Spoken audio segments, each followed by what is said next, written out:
inyong magulang at nadagdagan ang inyong appreciation. Nung naging magulang na rin kayo, dahil nag-mature kayo, marami po na dapat malaman at ma-appreciate tungkol sa Diyos na hindi natin naaabot kung hindi tayo nagmamature. Kaya kailangan ng spiritual maturity. How to grow spiritually? First and foremost, we've got to understand and master the basics. Kailangan lubos nating nauunawa, alam ang pasikot-sikot ng mga fundamental na mga katuruan ng mga pasimulang bagay. Kung sa pag-aaral ng musika ay nagsisimula ka sa do, re, mi, kung western music yan, at sa pagbabasa ay ABC, dapat din naman sa Bible, alam mo yung mga basic na katuruan. At sa mga nagkakamali, ano ang sabi ng Panginoon sa Mark 12:24? Jesus replied, "Are you not in error because you do not know the scriptures or the power of God?" Maraming nagkakamali sapagkat hindi nila alam ang scriptures, ang salita ng Diyos. At siyempre, pag sinabi ng Panginoong Jesus na scriptures, ang tinutukoy niya ay yung tinatawag nating Old Testament. Dahil nung nagsasalita ang Panginoon, siya naglalakad, nagtuturo, hindi pa naman nasusulat at hindi pa nakocompile yung tinatawag nating New Testament. So whenever Jesus makes a reference to scripture, he means Old Testament. That's why it is very important. He says, you are in error because you don't understand the scriptures. Kailangan alam natin yan. Hindi yan napalitan ng New Testament. Doon tumubo yung mga maraming katuruan ng New Testament at dapat ay sinusukat natin yung New Testament sa kaalaman natin doon sa Old, sapagkat doon nakasalalay at doon nakapatong yon at hindi mo mauunawaan ang anumang bagay doon kung hindi yon nakasalalay, kung hindi ang pundasyon ay yung mismong Old Testament. It's important to know the basics of the law, the prophets, and the wisdom literature, poetry, and all that. How else do we grow spiritually? Pursue higher and deeper learning. Di ba't ang puno man, pagka siya ay lumalaki, tumataas ang sanga, pero lumalalim ang ugat? Hindi pwedeng taas ka lang ng taas ng sanga at hindi lalalim ang iyong ugat. Sa konting hangin, tumba ka. Hindi maaari siguro ganun kalalim ang ugat o nalampasan na ng lakas ng hangin yung lalim ng ugat niya. Pero yung mga tunay na malalalim at matitibay ang kapit, yun ay nakatayo pa rin. Yan ang mga nakikita yung survivor. Kaya mahalaga sa ating buhay na espiritual, lumalalim at tumataas ang pagkaunawa. Lumalalim sa salita ng Diyos sa parang lupa na kinakapitan ng ating ugat at kinukuhanan ng mga katuruan at mga nutrients. At lumalaki naman ang application, ang mga naaabot ng application sa pamamagitan ng ating mga dahon. Mahalaga yan. So pursue higher and deeper learning. And in Hebrews 6:1-2, napakalinaw ng sabi dyan, therefore, let us leave the elementary teachings about Christ and go on to maturity. In fact, kung bubuin nyo yung mga kasunod na mga verses nito, sinasabi, let us leave the elementary teachings about baptisms, about the laying on of hands, about being raised from the dead, and about future judgment. Yan ay mga basic things. Dapat lumalampas ka dyan at may iba pa't napakarami pang ibang dapat pag-aralan sa buhay. But how do you leave the elementary teachings? That means leaving your comfort zone. Paano ka tataas kung ikaw ay afraid of heights? Paano ka susuot sa lupa kung ikaw may claustrophobia? Paano iiwan ang mga dati na't nasa ulot na kabisa at komportable na tayong mga turo kung ayaw natin na mahirapan ang ating isip, ang ating loob? Because whenever you leave something, you leave a comfort zone. Sanay ka na ron, ayaw mo nang iwan yun. Kaya maraming mga tao na nasanay sa ganitong turo, ayaw nang maiba yun, ayaw nang ma-challenge yun, ayaw nang madagdagan pa dahil sabi nila, ay, komportable na ako, ayoko nang magulo pa. Sapagkat sa bawat pagbabago ng isip, sa bawat paglago ng isip, ay dumadaan mo na sa isang panandaliang kaguluhan. Kasi meron ka ng tahimik ka ng pinaniniwala at niyayakap, pagkatapos lalaki ka mula doon, merong transition period. Aalis ka mula sa dati at lilipat ka doon sa bagong level, mahirap yon. Para rin na ikaw ay sanay ka na sa isang maliit na bahay, lilipat ka sa malaki.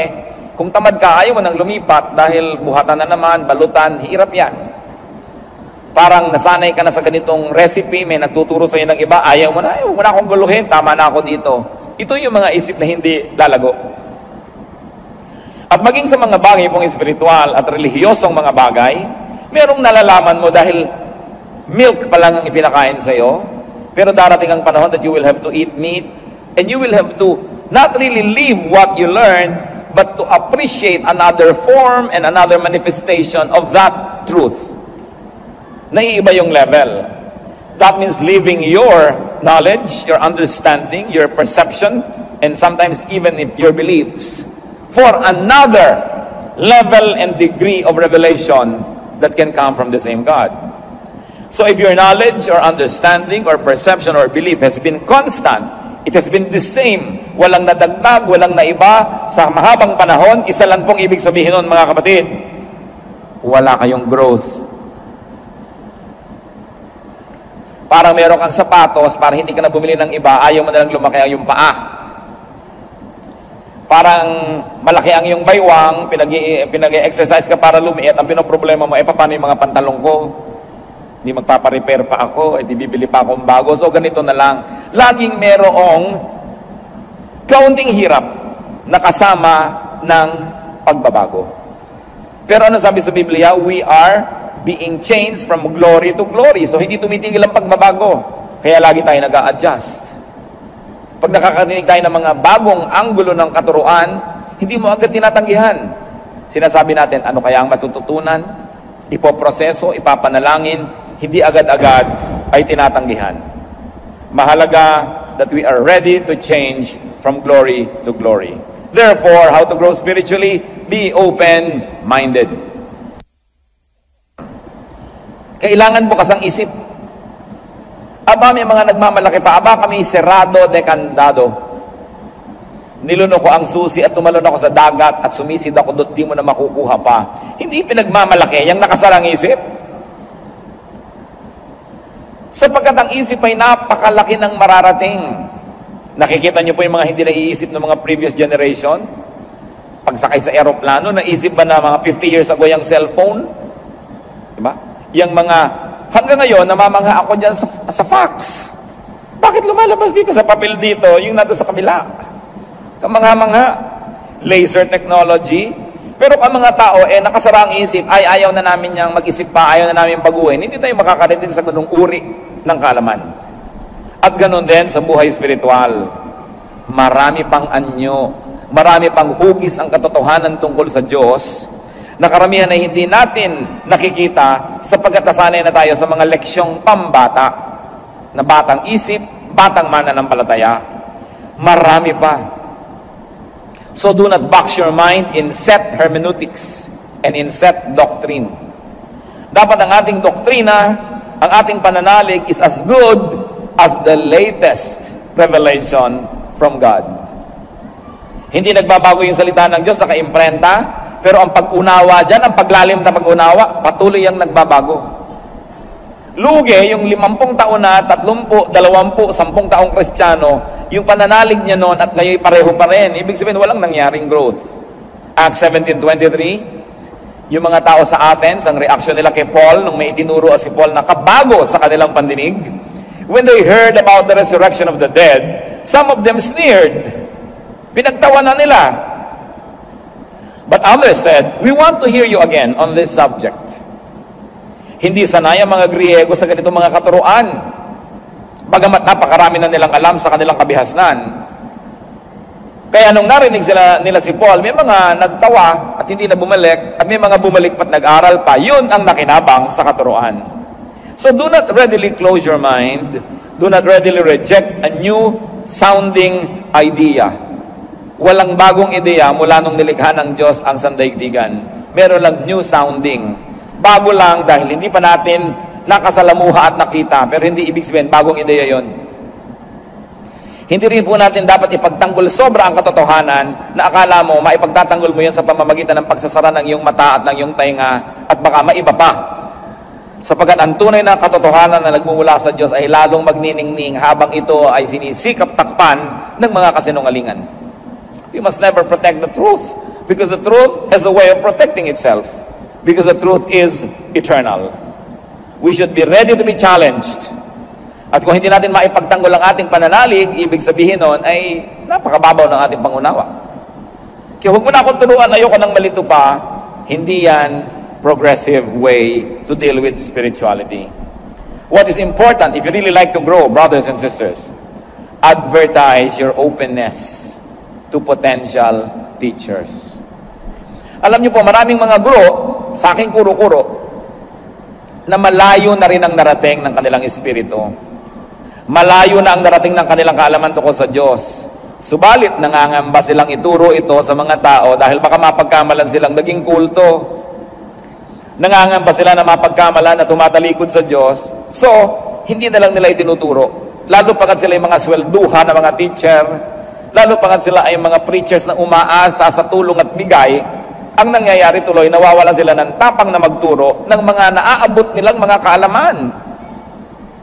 So kung gusto ninyo na makinabang dun sa mga ipinakakaloob ng Diyos, sa mga tunay na malalayo ang mga nararating sa kanilang pagsasaliksik, you've got to advertise your openness.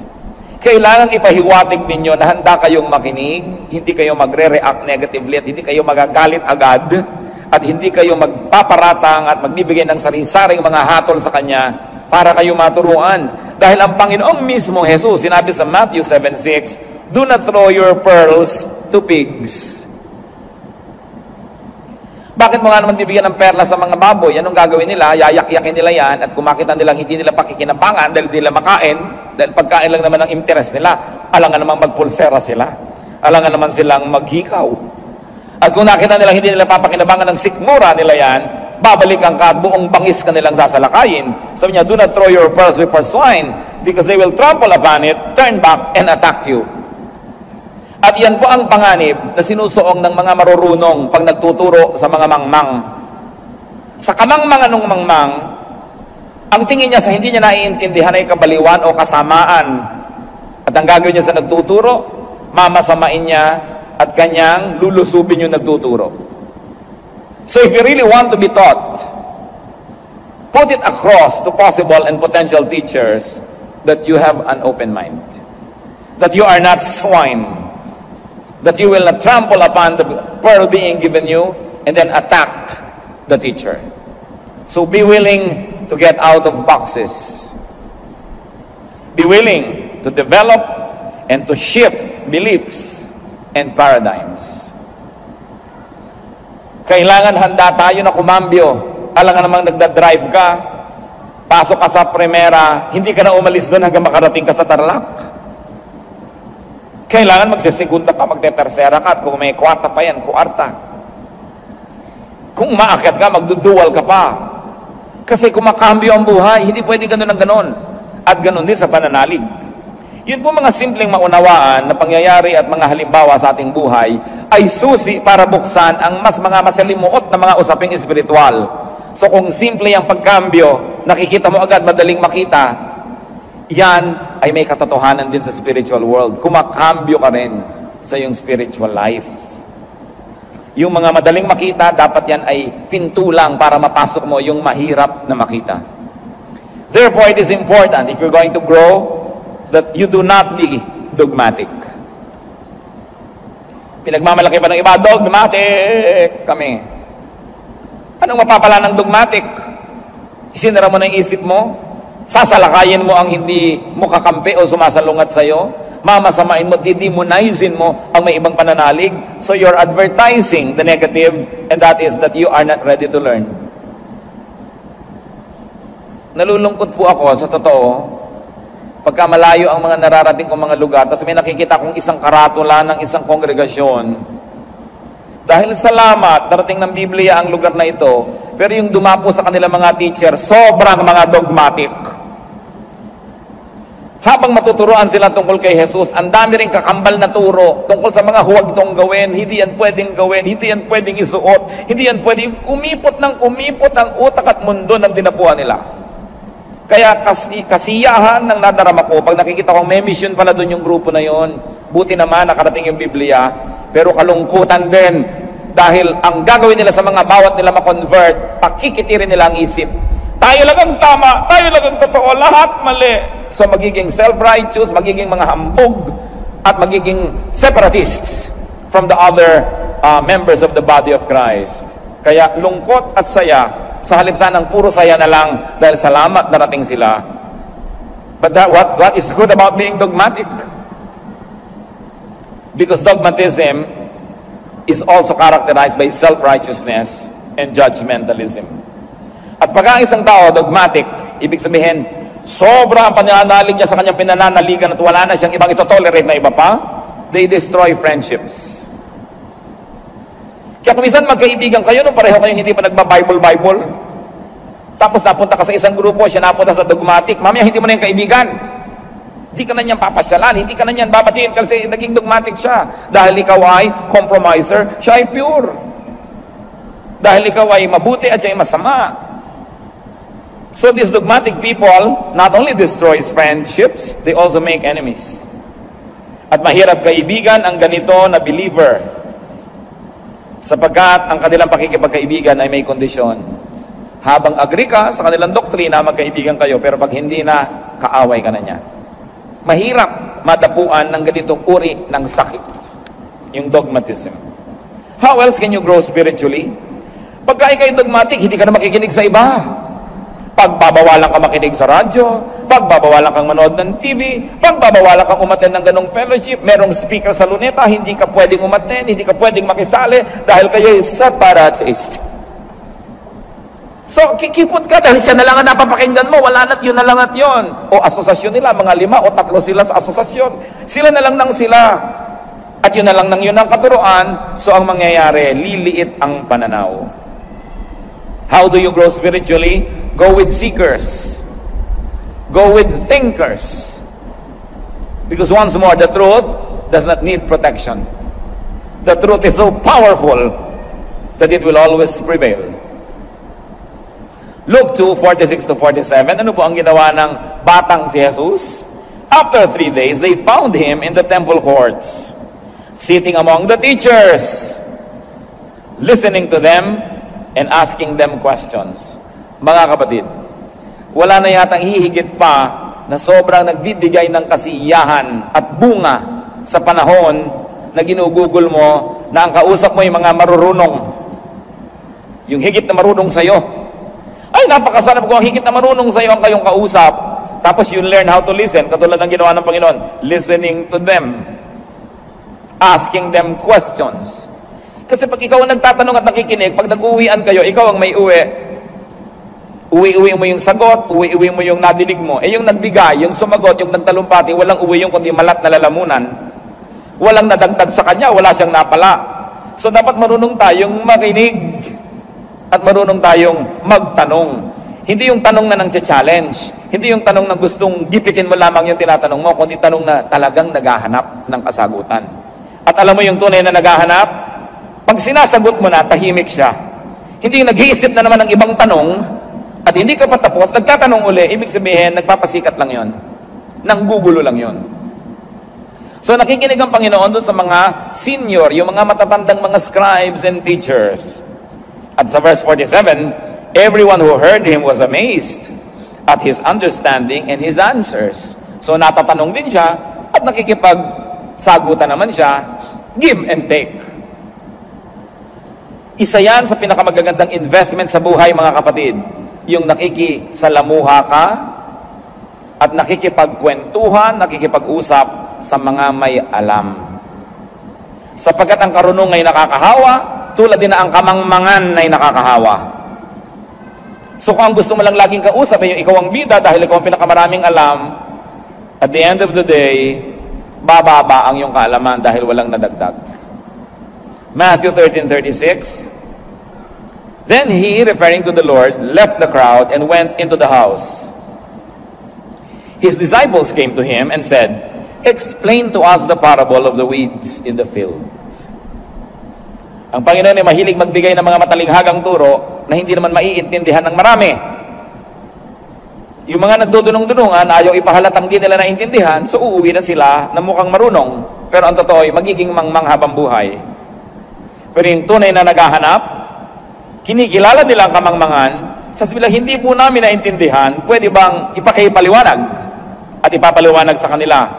Those who ask look like fools for a moment, but they become wise forever. Those who don't ask look wise for a moment, but they remain fools for life. Kaya ang gagawin ng Panginoon, dahil ito yung mga masigasig, tuturuan niya. Sapagkat sa pamimili niya at pagsasala ng mga pagbibigyan niya ng mga mahalagang katuruan, kumisay nagbibigay siya ng mga talinghaga at tas aalis siya sapagkat yun lang mapagpakumbaba ang susunod-sunod at bubuntot-buntot at pagtatanong, ano pong kahulugan? Uupo ngayon siya and with a little group will continue to explain. Sapagkat ginagantimpalaan ang tunay na naghahanap. Ngayon, baliktarin nyo yan. Go with the dogmatic. Go with the opinionated and the self-righteous, the self-congratulating and self-promoting religious people. What will happen is the reverse. Liliit ang inyong isip, liliit ang inyong mundo, tinitiyak ko sa inyo, at mapupuno kayo ng yabang at galit sa kapwa. Yan ang bunga ng dogmatism. Another way to grow spiritually is to find the Master. Kailangan ating matagpuan ang Panginoon. And to find a master, a little m master, meaning a teacher. People who are a higher plane of consciousness are important people to meet and to exchange ideas with. Nakita niyo po na ang Panginoong Hesus ay nagtuturo sa bahay ng magkapatid na Mary at Martha? Luke 10:39. Mary sat at the Lord's feet, listening to what He said. Hindi madali para sa isang babaeng tulad ni Maria na maupo sa paanan ni Jesus. Sapagkat noong panahon na yon, sa panahon nila, pag may nagtuturo, mga lalaki lang ang makikinig. At lalo't lalaki yung nagtuturo, mga lalaki ang karamihan ng nakaumpok doon, ang babae, talsik, punta sa kusina, gumawa ng turon. At iyon ang ginawa ni Martha. Yung tama, yung dapat, yung usual, nung magtuturuan na, pumunta na siya sa kusina. At sapagkat hindi niya maunawa kung bakit ang kanyang kapatid ay nanatili kasama ang mga lalaki, magiging disciple din ba ito? Matuturuan ito? Sabi niya, Lord, hindi ba kayo nababagabag na yung babae niya nandyan? Sabihin niyo, sumama sa kusina, where we belong. At ano sinabi ng Panginoon? She has chosen the better portion. It will not be taken from her. Ibig sabihin, minabuti ng Panginoon na ang babaeng ito lumalabas sa kanyang usual role, lumalabas siya doon sa box ng dapat kalagyan ayon sa kaugalian, sapagkat yun lang ang magpapalaya sa kanyang isip upang lumawak ito at lumaki. So, while Mary was learning at the feet of Jesus, Martha was in the kitchen, literally and probably spiritually. Hindi natin minamasama na mahilig siyang maglingkod, pero sayang yung pagkakataon kasi hindi naman laging nandiyan si Jesus para magturo. Naglabas ka na lang sana ng bukayo o skyflakes. Huwag ka nang maghanda ng kung ano-ano pa at intindihin mo yung pag-aaral. Pero yan, minabuti ng Panginoon. You have to get out of the box, whatever that box is, if you really like to learn. Maybe your box is your schedule. Maybe your box is finances. Maybe it is household chores or whatever is keeping you. You've got to get out of it if you really like to learn. John 6:68, Simon Peter answered him, Lord, to whom shall we go? You have the words of eternal life. So kanino ka pa nga naman pupunta? You have to find the master. Or the little m masters who have become teachers also. Acts 2:37. When the people heard this, they were cut to the heart and said to Peter and the other apostles, Brothers, what shall we do? Nakita niyo po, kinilalan nila si Peter na isang mangmang na mangingisda. Walang theological education, hindi nagpunta sa Bible school. Tinanong siya ng mga tao, ano pong dapat namin gawin? Ibig sabihin now, they were finding a master, a letter M, a small m. Mga tao na higit sa kapwa-tao ang alam. Hinahanap din natin sila, tinatanong at pinakikinggan. At mahalaga yung sabi sa Matthew 7:20, by their fruit you will recognize them. Bago naman kayo mag-recognize sa sumunod na sumunod, tingnan nyo muna kung may fruit.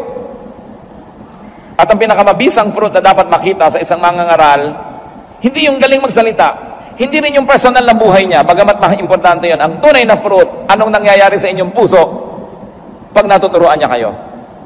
Yun ang fruit, na walang ibang magsasabi sa inyo kung tama ang fruit o hindi. Do we get comforted when we need comfort? And do we get bothered when we have to be bothered? Yun ang talagang godly teacher. Because the Word of God must comfort the afflicted and afflict the comfortable. So anong bunga sa inyong buhay ng katuruan at ng pagtuturo? Doon nyo ngayon malalaman kung tunay nga ba na isinugo sa inyo ng Diyos ang isang mangangaral. Hindi sa talumpati, hindi sa husay, hindi sa itsura. Bagamat nakakatulong yon. Hindi rin sa kanyang personal testimony, bagamat up to a point, importante. Pero ang mahalaga, anong talab sa inyo ng ministry niya? Yun ang bunga na dapat ay hinahanap. At ang pangako naman, Matthew 7:7-8. Ask, and it will be given to you. Seek, and you will find. Knock, and the door will be open to you. For everyone who asks, receives. He who seeks, finds. To him who knocks, the door will be open. Meron akong gustong itanong sa inyo, mga kapatid. Siguradong napakarami nyo nang naidasal sa Diyos. Nahiling, nahingi. Nahingi nyo na ba na magpakilala siya sa inyo? Yung lampas at higit sa Christmas card. Yung lampas at higit sa nakikita natin sa mga bilin, sa mga magagandang greeting cards. Yung lampas at higit sa itinuturo ng pulpito o ng Sunday school, ng Bible study o ng Bible school. Nahingi nyo na ba sa Diyos na magpakilala sa inyo? Hingin nyo. Sabi, ask and it will be given you. Kadalasan yung tunay na Diyos, bago natin siya makita, dumadaan ang mata natin sa maraming mga lenses. Lenses ng relihiyon, lenses ng kultura, lenses ng intellect, lenses ng edukasyon, lenses ng kamangmangan, ng ating mga biases, kaya hindi na natin maaninag talaga yung Diyos. Nakita nyo yung Diyos, kung papakinggan nyo ang mga relihiyon, iba-iba ang itsura niya, iba't iba ang kanyang kaanyuan. At kahit mismo sa Kristyanismo, doon na lang tayo sa mga Bible-based evangelical churches, so to speak. Iba't iba pa rin ang madidinig mo na katuruan.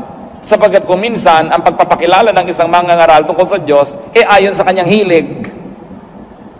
Kaya kung mahilig siya magdasal, puro dasal ang ginagawa ng kongregasyon. Kung mahilig siyang magmisyon, puro misyon. Kung mahilig siya sa praise and worship, puro praise and worship ang ginagawa. Kung mahilig siya sa prophecy, puro prophecy. So, huwag din kayong mabilanggo sa hilig ng inyong mangangaral. Dahil kapwa-tao nyo lang yon. Kailangan meron din kayong sariling hilig, may sariling pagpapakilala sa inyo ang Diyos na sinusundan ninyo at hinahabol. Sangayon man o hindi ang pulpito. Sapagkat ang relasyon natin sa ating may kapal, sa lumikha sa atin, ay personal. Kaya tingnan ninyo, pag napasama kayo sa kongregasyon na mahilig magdasal, puro kayo puyat na puyat, dasala kayo na dasalan, mga magdamag, no? Dahil yun ang hilig ng pastor. Kung ang napahilig naman niya sa charity, puro kayo charity, feeding the poor, puro street children, yun ang inatupag nyo sa buong buhay nyo. Hindi masama yon. Ang sinasabi ko lang, huwag kayong pakulong sa hilig ng inyong mga leaders.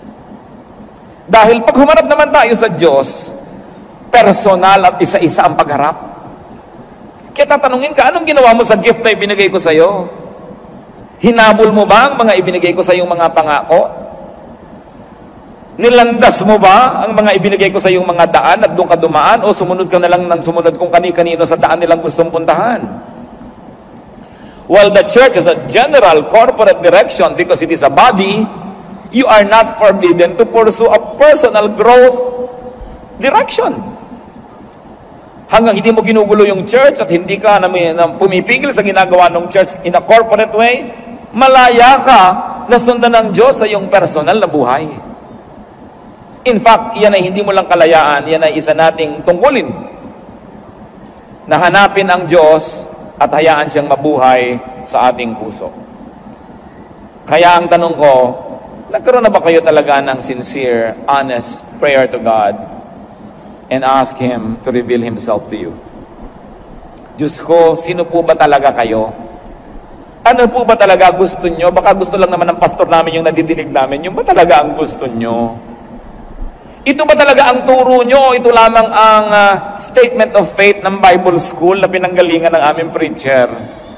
Nakakahon po ba kami sa kahon ng iba? O talaga bang diretsyong itong kagustuhan nyo ang nalalaman namin? O nasasala? Kami ba'y minamanipulate ng relihiyon? Kami ba ay minamaniobra at pinapaliko sa kaliwat kanan dahil yun ang mabuti para sa organisasyon? O yung ba ang mabuti para sa amin? Kami ba'y mga spare part lamang ng makina ng church na dapat mag-function ang mag-function? O end users din kami na minamahal mo? Ano ba talaga kami? Sino ba kayo? Yan ang mga magaganda mga panalangin. Inibigyan mo po kami ng kotse, matanggap na pa sa trabaho ang aking anak, may magbigay sana ng pera dahil nasira ang aming bubong. Well, all of these are nice, but they are not the big issues of life. Because what is not important 10,000 years from now is not really important.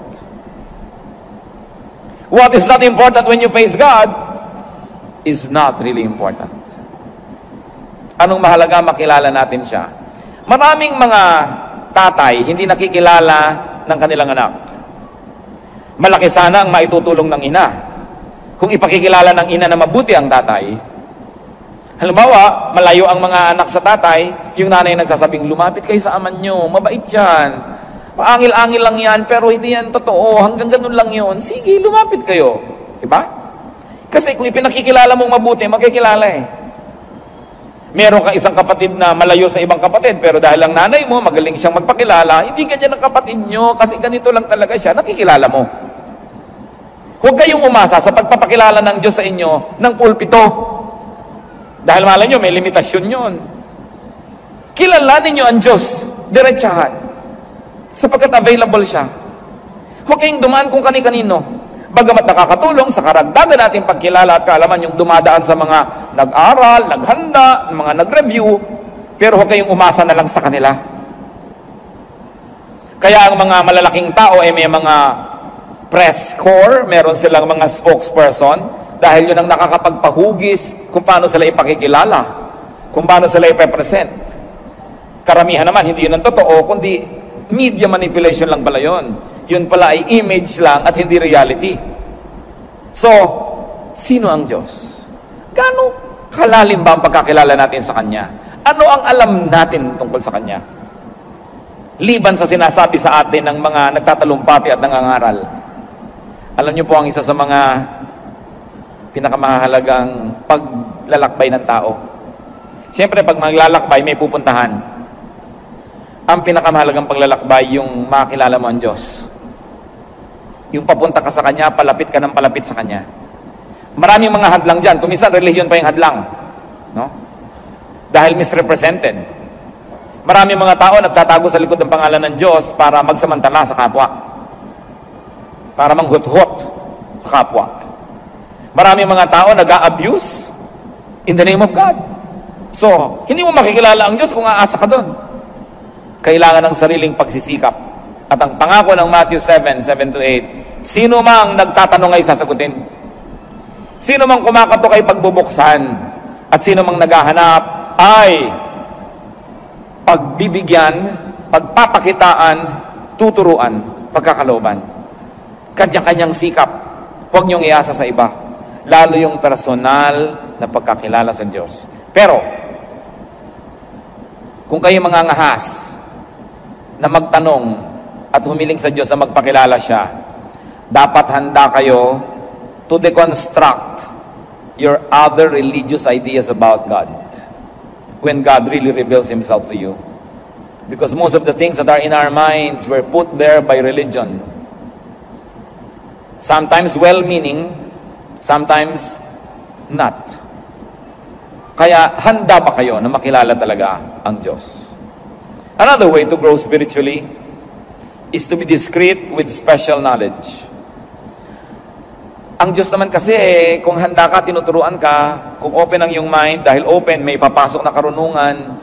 Pero hindi lahat ng karunungan na ito ay para sa bala na, para sa kahit kanino na lang. Because there's really uncommon and sometimes hidden knowledge. Marami, maging si Jesus. Marami siyang misteryo. Habang sinabi niya, pag mananalangin kayo, iksian nyo. Di ba? Pero bakit minsan magdamag siyang nananalangin? Tapos sinabi niya, pag mananalangin kayo, magkulong kayo sa kwarto nyo. So ini-encourage niya yung personal na pakikipagniig sa Diyos. Ano kaya mga ipinanalangin niya, yung magdamag? Ano kaya yun? Hindi natin alam. Pero subukan yung manalangin ng ganon.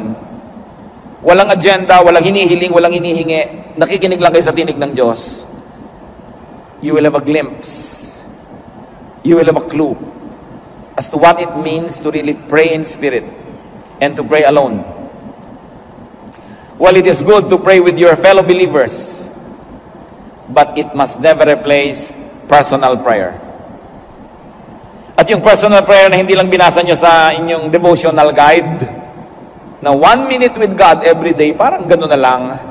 Pati babasahin nyo, nakalagay doon, yung isusulat nyo, nakalagay doon, yung conclusion, nakalagay na rin doon. Anong napalaan nyo? Diba? Para lang tayong elepanting tumungtong sa bola. Para hindi mo kailangan ng utak mo para gawin yun eh. Kailangan mo lang nasanay ka, tinrain. Pero yung mananalangin ng walang agenda, so that it is the agenda of God that will prevail, that is an experience. Yung panalangin na walang performance dahil nag-iisa ka lang, hindi mo kailangang habangan kung hindi na kailangan, hindi mo kailangang iksian kung kailangang iksian, dahil wala ka naman pinangingimi ang tao.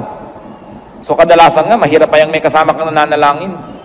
Dahil kailangan maintindihan pa nila, Diyos ko, ang aking pong nanay nasa ospital, o operahan po siya bukas, kailangan po niya ng dugo. Gusto mong tapikit. Teka nga, bakit mo sinasabi yan sa Diyos? Di ba alam ng Diyos yan? Oo nga, alam ng Diyos, pero hindi alam ng mga kapatiran. Pues sabihin mo na sa kanila bago ka manalangin para alam nila yung background. Dahil sino ba talaga kausap mo? Ang kapatiran o ang Diyos? Nakakalito ka. Kaya yung public prayer, marami yan pitfalls, maraming danger because sometimes it becomes performance. At may mga mananalangin pa, pag manalangin, oh, amang Diyos, bakit naiiba yung boses pag mananalangin? Tingin mo nga, may mga manalangin. Bakit drama itong nagdadasal na ito? Hindi naman talaga ganun magdasal. So, arte. So kung gusto nyo maging totoong-totoo mga kapatid, manalangin kayo mag-isa. Sapagkat yung totoong-totoo sa atin ang nakalulugod sa Diyos. Develop a very personal prayer life and be discreet if you have special knowledge. Kung may ipinahihiwatig sa inyo ang Diyos, huwag nyo lagi na lamang ipinapabalabalandra sa buong mundo para nalang masabi kayong special. Kasi sabi nga niya, do not give to dogs what is holy. May mga bagay na hindi inuungkat. Kahit sa pamilya natin, yung ginawa ng isang member, hindi naman natin laging inuungkat sa iba. Some things are too sacred to mention. And our relationship with God has a lot of sacred elements. Sabi sa Matthew 7:6, do not give dogs what is sacred. Pagka meron kayong bagong kaalaman, isang bagong ideya, isang bagong pananaw, hindi nyo agad-agad yan na ina-advertise, hindi nyo agad-agad na pinalapalulun sa iba. Kasi hindi sila handa. It takes a spiritual preparedness for spiritual things. Therefore, do not quarrel about doctrines. Wala pang nagdebate tungkol sa doktrina ang nagkasundo. Wala pang nagdebate at nag-away tungkol sa mga katuruan ang may isang, ay, oo nga, tama ka sister, mali ako. Wala pa nagganon. Kasi yung may debate, ang gusto ng magkabilang panig ay manalo. Therefore, kahit may punto ka at masarap paniwalaan, i-ignore nila yon dahil pag naniwala sila sa iyo, panalo ka.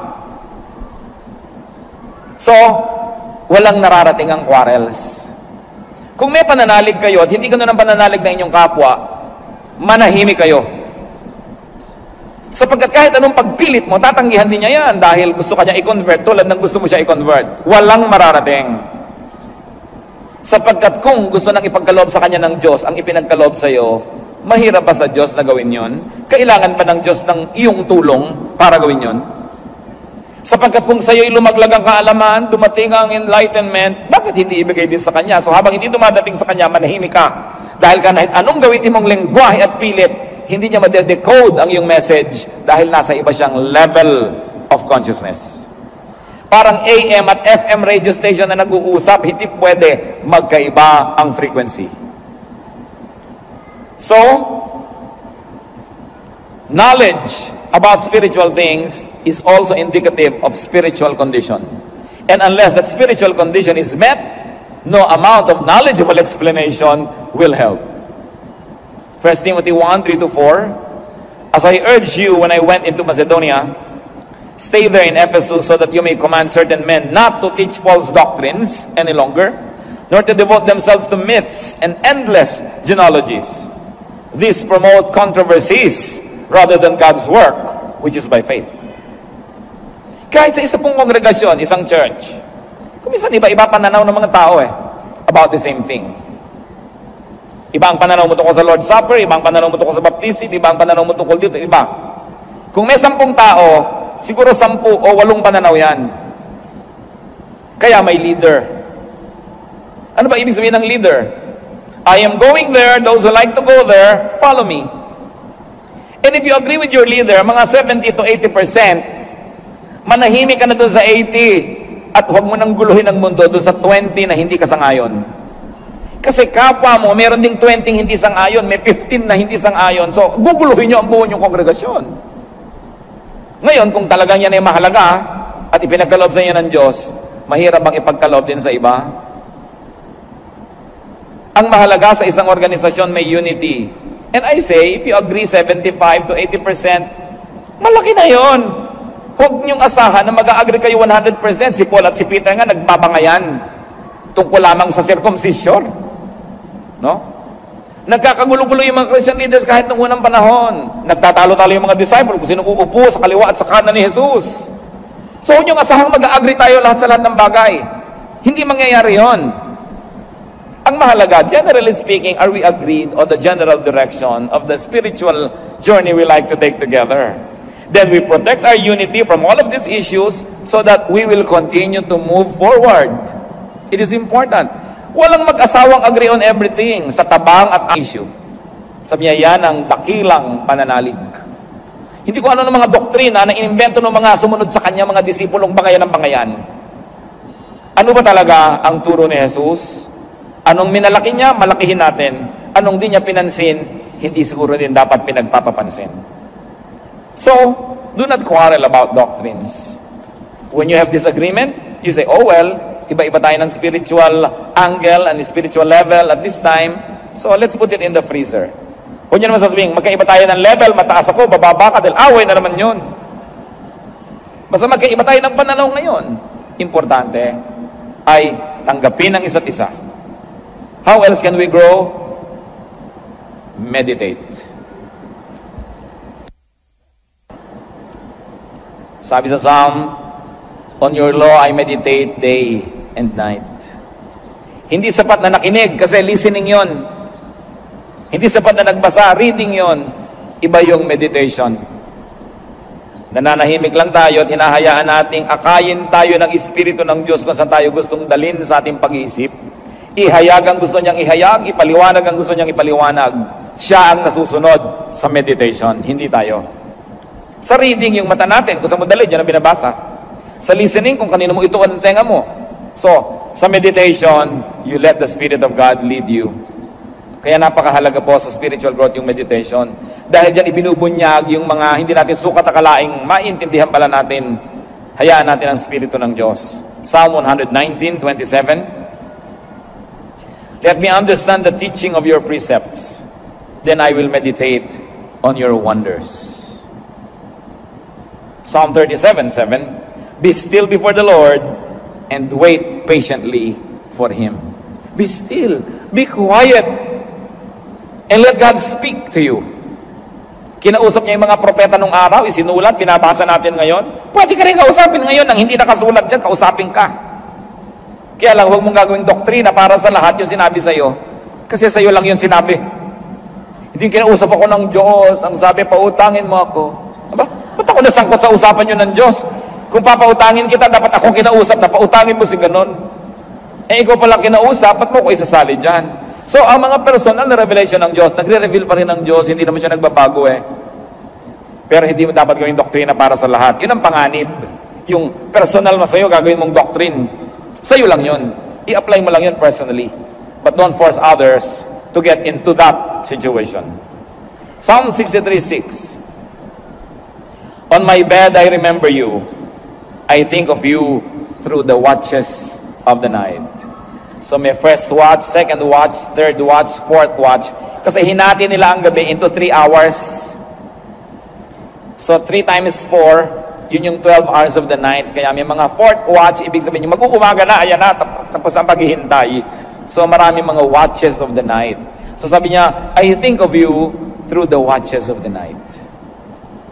Yung talagang iniisip mo ang Diyos, nakikipagniig ka sa Kanya, wala nang hihigit pa na purong-purong kasiyahan kaysa sa pakikipagniig sa Diyos.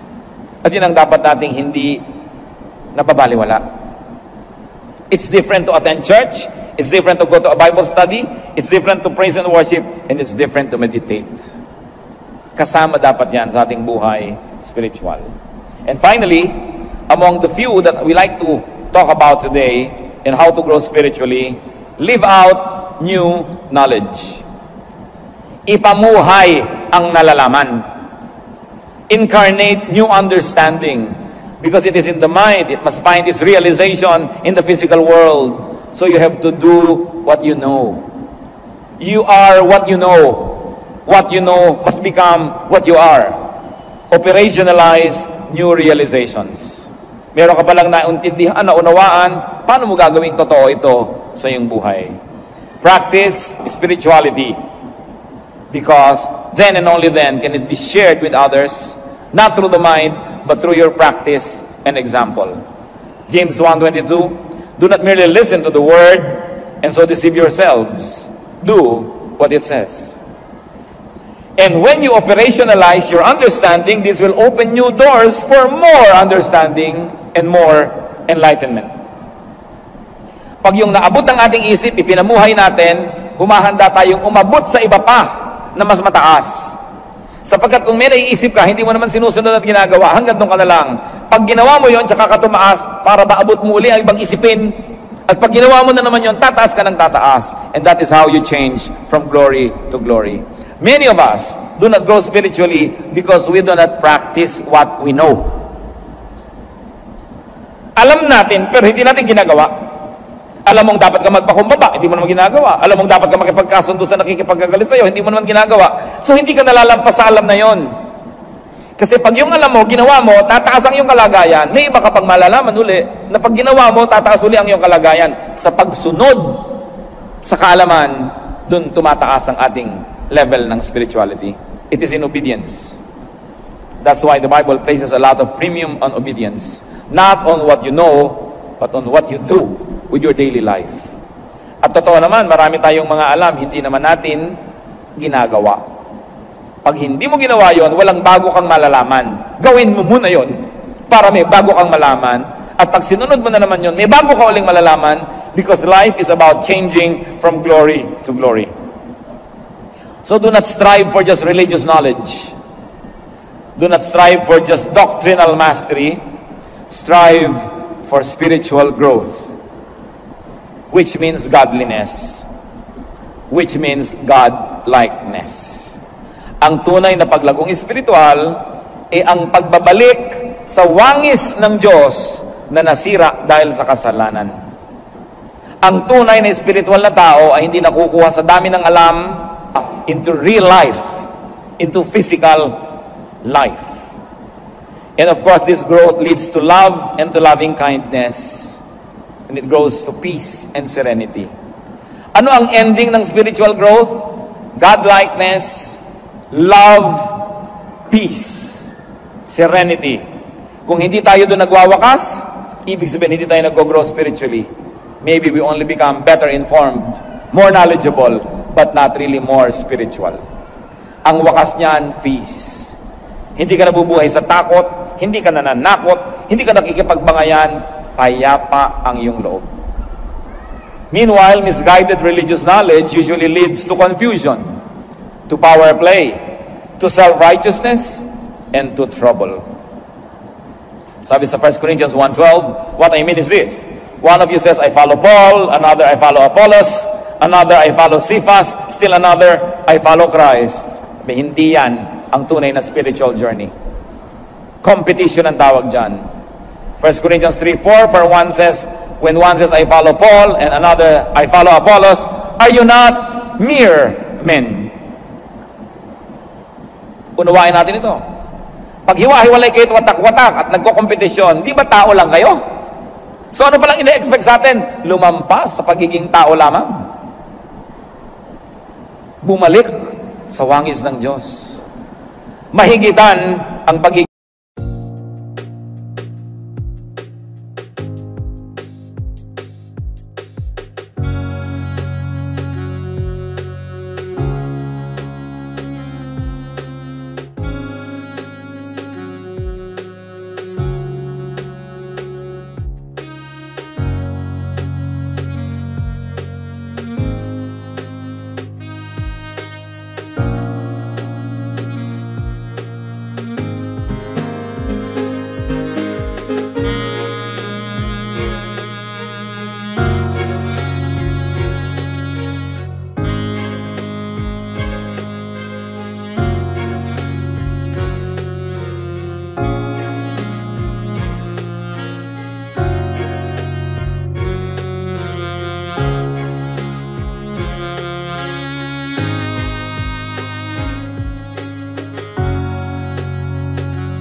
tao lamang. Transcend being just mere men or women. Grow beyond religious issues. Fly above the clouds. Grow. And for this to happen,